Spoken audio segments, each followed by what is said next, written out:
L'armée a besoin de ce qu'on appelle la méritocratie. Le commandant suprême a besoin de jeunes intelligents. L'édition 2024 du concours national d'admission aux écoles militaires a démarré ce samedi 14 décembre 2024 sur toute l'étendue de la RDC. À Kinshasa, elle a été lancée par le lieutenant-général Rupasir Arumbu Obed, commandant général des écoles militaires, en présence du général de brigade Maïcha Sepambuka Etienne, commandant adjoint de la 14e région militaire. Parlant de l'organisation de ces concours, le commandant général des écoles militaires appelle à plus de représentativité féminine.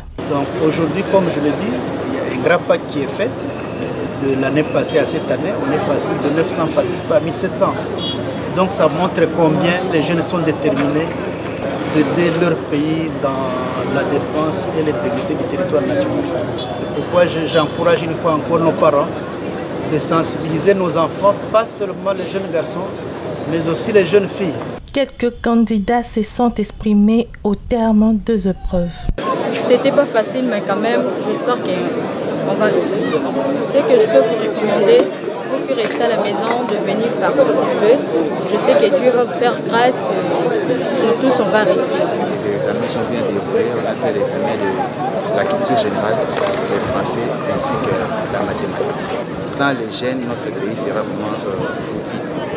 Donc je demande à tous les jeunes qui ont la bonne foi de servir la nation, qu'ils viennent, il est temps.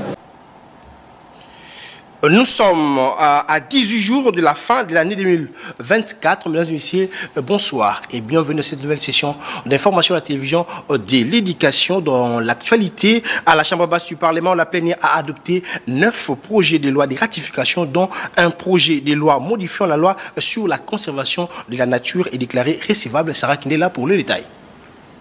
À l'Assemblée nationale, le rapport de la commission ad hoc sur l'insalubrité, les constructions anarchiques et les embouteillages dans la ville de Kinshasa a été présenté devant la représentation nationale le lundi 9 décembre 2024 lors de la plénière présidée par le premier vice-président, le professeur Jean-Claude Chilumbaï. Cette commission, qui avait été mise sur pied à la suite d'une motion d'information du député national Léonard Chéokitundu, a dans son rapport fait 3 principales propositions de recommandations en termes d'actions ou mesures des politiques publiques. Il s'agit des actions à impact visible et immédiat, des actions à impact atténuant ou conjoncturel et des actions à impact structurel, a fait savoir le président de cette commission, le député national Matata Ponyomapon.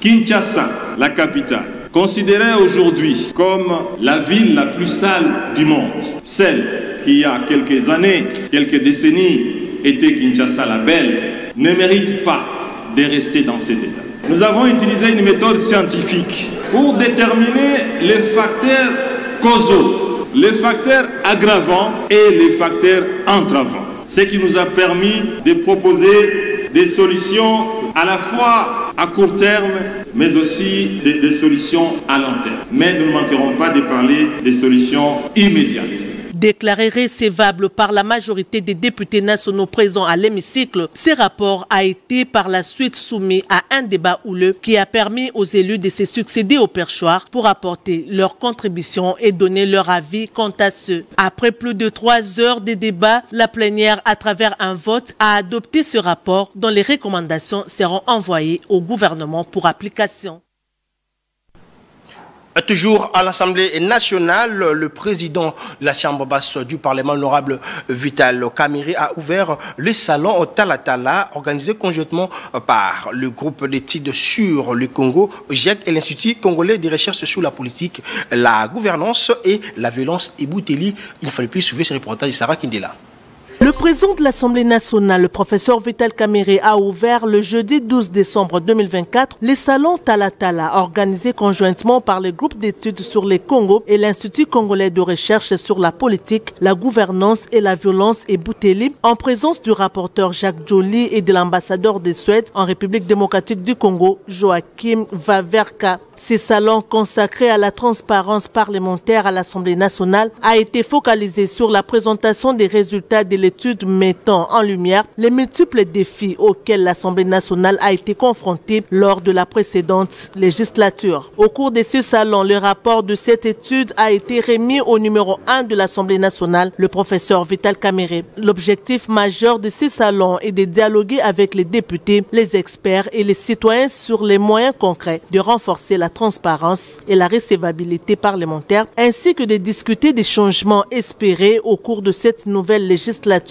Prenons la parole. Le président de l'Assemblée nationale, l'honorable Vital Kamerhe, a brossé les réalisations du nouveau bureau et de l'Assemblée nationale au cours de cette législature qui clôturera cette semaine sa deuxième session annuelle. Notre mission, c'est le contrôle parlementaire et c'est très important puisque les lois, il y en a beaucoup, les programmes de gouvernement, il y en a eu plusieurs, mais le plus important, c'est de contrôler et de faire le suivi pour savoir si le gouvernement a exécuté ce qu'il est venu à travers Madame la Première ministre pour le moment.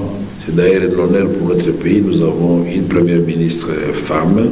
Savoir si Madame la Première ministre a respecté finalement tout ce qu'il a. Pour sa part, le rapporteur de l'Assemblée nationale, le professeur Jacques Joly, a exposé sur les défis et perspectives de l'organisation des travaux parlementaires. Il est revenu dans sa prise de parole sur les rôles du Parlement qui consiste, a-t-il rappelé, à légiférer, contrôler et représenter. Le rapporteur Jacques Joly a par la suite salué le travail abattu par le bureau de la Chambre basse du Parlement qui, dans un temps record, a su actionner le contrôle parlementaire avec plus ou moins 150 questions orales.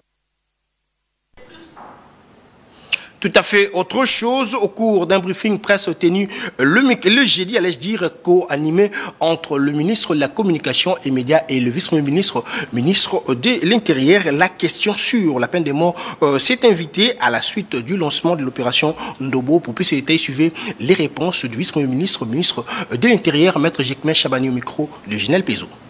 Effectivement, ce Rolandi avis et considération de la population qui ça principalement, même ailleurs, lembi, balingi pe tokoma na niveau extrême oyo lobi wana yakoboma. Mais biso tozali gouvernement azali gestionnaire ya république. Une république ezali mibeku. Donc sur cette question-là, tout souffrir nanu, tout landa mibeku. Biso ministère intérieur toujours kangaba. Et puis l'équipe bisoté. Et puis comment on a été que ce qui président lobby le Kamango, c'est-à-dire que l'équipe de l'eau, non jamais. Que na bamboka mususu oyo criminalité urbaine et zala makasi to mona coup de président de la République kita na terre. Sur aucun en Amérique latine na Colombie. Président Akita yemoko na police a écouté zara ministre Mtakiti. Donc, ils ont la bisoté. Mais c'est un phénomène complexe. Eza bateau to vivarana bango, mais bazo ça la comportement oyo ekokani na terrorisme. Maintenant, bozali na kata état de droit. Bango bazo boma, boye kaka. Bazo tamola na ba machette. Mais mibeko ezali. Non, c'est-à-dire que c'est complexe. Mais moi je vous dis na lobaki ngo awa na kolobango lisusu, je répète, tozo kangabango. En une seule nuit, tozo 784. Moi, naza kinois, na tambola, na viva le roi Batnyos na kisasa. D'ailleurs, tous c'est les responsabilités des autres changa na moi kaka menga vivaka na kisasa, le roi Batnyos na tambola, na mona bango, na yebi, je sais c'est quoi. Et c'est peut-être pour ça que je m'engage. Il y a aussi c'est le quoi parce que ngana vivant na kisasa na tambola 1h du matin, 2h du matin normal. Et ça la pona ba activité politique, et ça la pona ba makamususu. Et il faut que Kinshasa soit cette ville-là, Oyo Kinoa, à Kokiko Tambola. Normalement, c'est pour ça que tous allés engagés, il y a aussi Lisango, Torosi Lisango. À 9h, heure locale, à Bouta, chef-lieu de la province de Bas-Jouélé, à l'Institut Molende, tous les processus sont respectés pour débuter le concours national de FARDC. En présence du commandant 31e région militaire et commandant en place, général-major Mujinga Timothée. l'ouverture de la malle et a placé un mot devant les candidats. Pour les civils qui viennent rejoindre l'armée par cette voie, vous devez être rassurés que vous ne serez pas déçus. Vous serez orientés selon ce que vous avez fait comme étude dans la vie civile. Bientôt là, vous allez vous affronter à un test qui va devoir vous donner la voie, qui va vous ouvrir la porte pour entrer dans l'armée. Une façon de dire que l'armée, ce n'est pas vous venez comme ça intellectuel et puis directement vous entrez. Vous devez passer par un concours, vous avez prouvé ce dont vous êtes. Ici, je profite peut-être pour lancer un appel à tous ceux qui sont en train d'hésiter encore, c'est-à-dire les compatriotes congolais qui sont détenteurs de différents diplômes. Ils devaient en principe bondir sur l'occasion pour chercher à venir servir l'armée sous les drapeaux. 79 candidats doivent passer ces concours, d'où il y a la présence de 5 filles. Un personnel militaire féminin peut mettre en sigle. Je les conseille de venir passer le concours pour aller à l'EFO. Les gradués, les licenciés comme moi, je suis aussi graduée infirmière A1, je passe aussi le concours pour aller approfondir les études, pour devenir officier aussi. Le français, la culture, surtout aux jeunes filles, je les conseille de venir intégrer dans l'armée pour servir notre pays. Pour le sujet de dire que j'invite mes jeunes frères et sœurs de passer toujours à l'académie militaire afin que... Écoutons le superviseur. Les candidats sont présentés un peu en masse là. Je n'ai pas exactement le nombre dans ma tête, mais sinon je peux vous le communiquer d'un moment à l'autre. Il est vrai qu'il y a quelques-uns qui ne sont pas présentés. Bon, c'est dit à leur choix, mais sinon, en tout cas, la majorité sont là. Ils évoluent bien et puis le concours évolue très bien. Voilà à peu près. Depuis Bouta, colonel Kawaya Munyama Paul. Toujours concernant l'opération Ndobo, l'inspecteur général de la police nationale congolaise, commissaire divisionnaire principal Philémon Patience Mouchi de Yav, annonce mettre sur terrain les inspecteurs pour accompagner les unités de la police ayant en charge l'exécution de cette opération. Suivez cet élément. Général. Déterminé à jouer pleinement son rôle d'accompagner les unités de la police nationale congolaise dans l'exécution sans faille de l'opération Ndobo lancée par le vice-premier ministre de l'Intérieur et Sécurité, l'inspecteur général de la police nationale congolaise, le commissaire divisionnaire principal Philémon Patience Mouchi Diav, va larguer ses inspecteurs sur terrain dès le début de la semaine prochaine. Le patron de l'inspection générale de la police nationale congolaise l'a fait savoir jeudi lors d'un briefing d'orientation qu'il a eu avec l'équipe des inspecteurs désignés pour cette fin. L'objectif de la présence des inspecteurs de l'inspection générale de la police nationale congolaise sur terrain sera d'accompagner la police nationale congolaise commissariat provincial de Kinshasa dans la mise en œuvre de cette opération qui vise à traquer les Kuluna qui sèment la terreur et désolation dans la ville-province de Kinshasa, mais également veiller au respect des droits humains tout au long de cette opération. L'inspection générale de la police veillera en outre à la préservation de l'image des policiers engagés dans cette opération contre les mauvaises langues qui veulent la nuire, a renchéri Philémon Patience Mouchi Diav.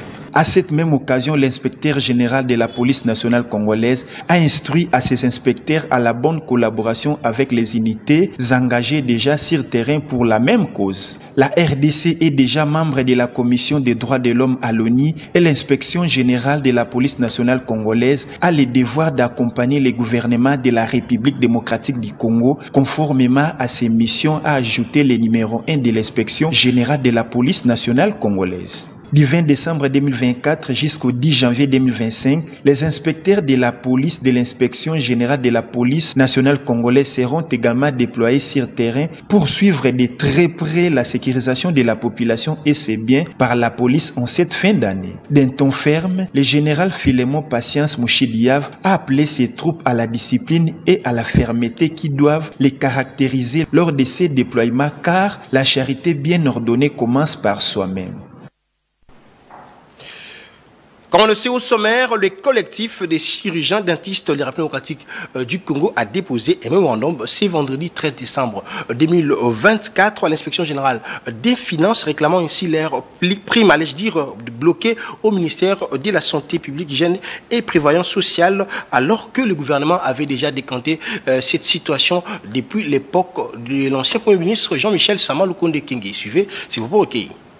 Nous, chirurgiens dentistes de la République démocratique du Congo, œuvrant dans les secteurs publics, réunis au sein du collectif des chirurgiens dentistes et de la fonction publique pour saisir avec honneur M. l'inspecteur général des finances, chef des services, afin de soumettre nos doléances et dénoncer les détournements de l'enveloppe budgétaire destinée aux chirurgiens dentistes pour l'exercice 2023-2024, en raison de diligenter une enquête sur la direction qu'a prise notre argent. En effet, après plusieurs réclamations relatives à l'injustice notoire socio-professionnelle de chirurgiens dentistes, le gouvernement avait attendu et répondu favorablement à notre préoccupation. En 2024, notre enveloppe est passée de 6 milliards de francs congolais à 10 milliards 889 440 696 francs congolais pour un effectif de 593 chirurgiens dentistes.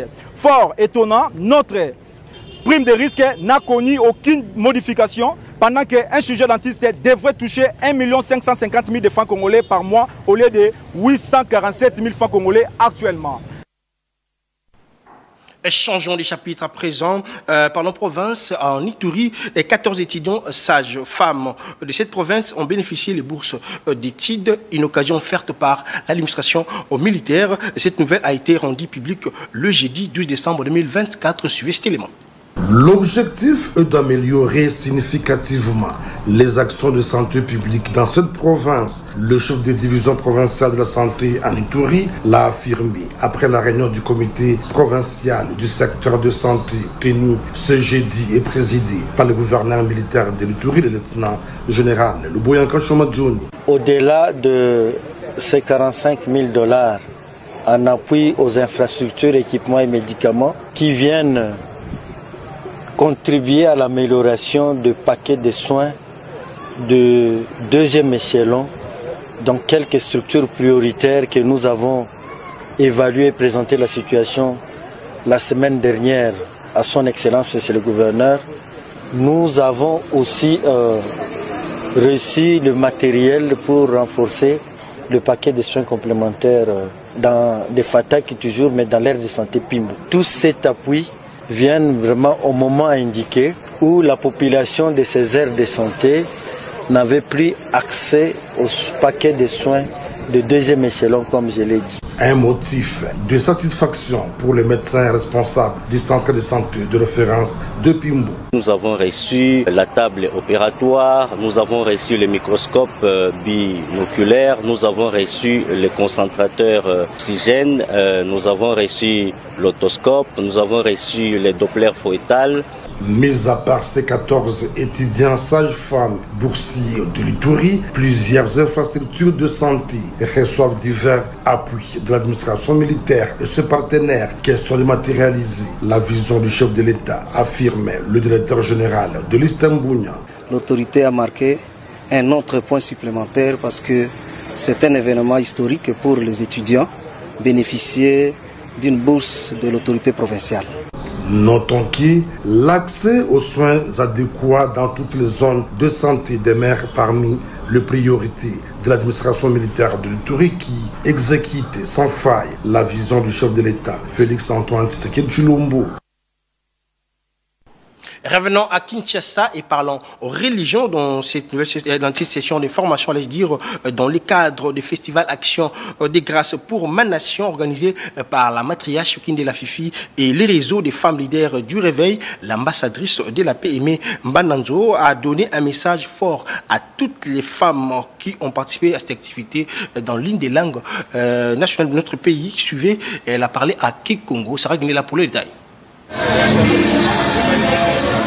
Au cours de la grande activité du réseau des femmes leaders du réveil tenue à Kinshasa, l'ambassadrice internationale de la paix, Aimé Mbananzo, a exprimé tout son soutien à ces femmes.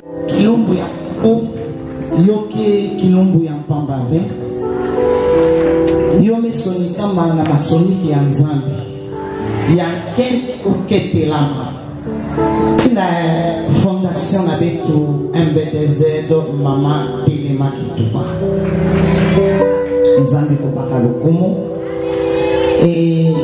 na pila bome pona kamono na mtoto yai en ma qualité d'ambassadrice de la paix muke déclaré ngel bana bwana ya muke déclaré que bamfumu na beto yake tambisa bwana yai mfumu zangu kutambula tiko na pila bome lombaka que peve ya santo kutakwisa bwana mfumu na beto kubaka mfumu kupesaka bwana na beto na maboko ya nzambe ebupu yai na jina ya bamama nyonso na zina ya bankentu nyonso na zina ya Congo mama nyonso ketelama ekepika bwana yai na maboko ya nzambe ke nzambe kitambisa.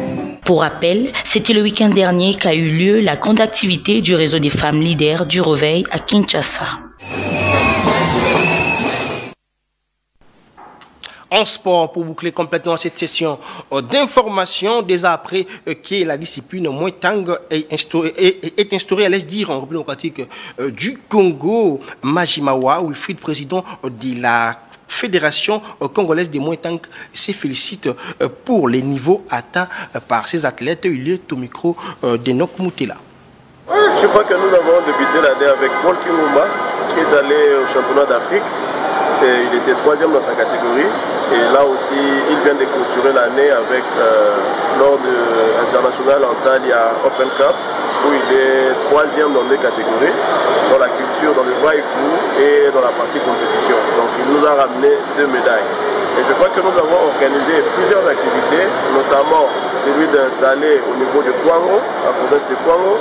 Nous avons formé les arbitres, nous avons formé capacité nos coachs. Donc je crois que cette année, nous étions focalisés plus dans l'implantation effective de notre discipline. Parce que dans les années antérieures, on était plus focalisés à organiser des événements et on a compris que pour organiser des bels événements ou de bons événements, il fallait plutôt renforcer, capaciter l'organe technique, avoir des athlètes qui sont en capacité et par la suite faire des bons événements. Donc c'est dans ce sens-là que cette année, nous nous sommes focalisés. Bon, il y a plusieurs critiques qu'on n'organise pas sur le plan interne, mais je crois que 2021, 2022, 2023, notre travail était celui d'organiser des compétitions. Je crois que ça et là, vous avez vu plusieurs compétitions que nous avons organisées ici à Kinshasa. Et je crois qu'en dehors de Kinshasa, il y avait des compétitions que nous avons organisées entre les sites Kivu et Nord Kivu, que nous avons organisées dans le Grand Kivu. Et pour les perspectives, je crois que 2025, nous allons nous focaliser sur les compétitions et mettre aussi en valeur les athlètes. C'est par cet élément des sports que nous bouclons complètement cette session d'information. Si vous avez mérité, merci à la grande équipe rédactionnelle de la télévision de l'éducation pour ceux qui viennent à peine de nous suivre. Nous vous laissons suivre les rappels des titres pour avoir l'image sur les actualités. On se retrouve demain.